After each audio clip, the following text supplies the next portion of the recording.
Welcome to Let Me Fix This. Enjoy the video. In this video, I will explain how to buy crypto on Zengo.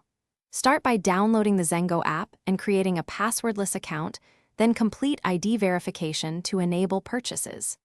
Link a bank account or card and choose the crypto you want to buy, set the amount, and review fees before confirming. Keep biometric protection enabled, record recovery options securely, and avoid sharing sensitive details or screenshots with others for safety.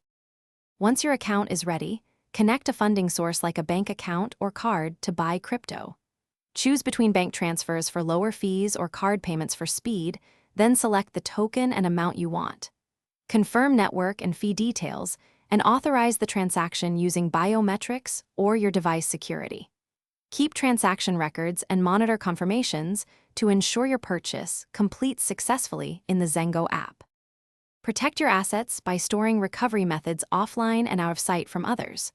Always enable biometrics and device-level protections in Zengo, and confirm app updates come from official stores.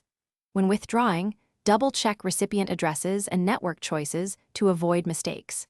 Keep small test transfers for new addresses and monitor transactions until confirmed. If you suspect compromise, move funds to a new secure wallet and Thanks for watching. If you found this helpful, don't forget to like and subscribe.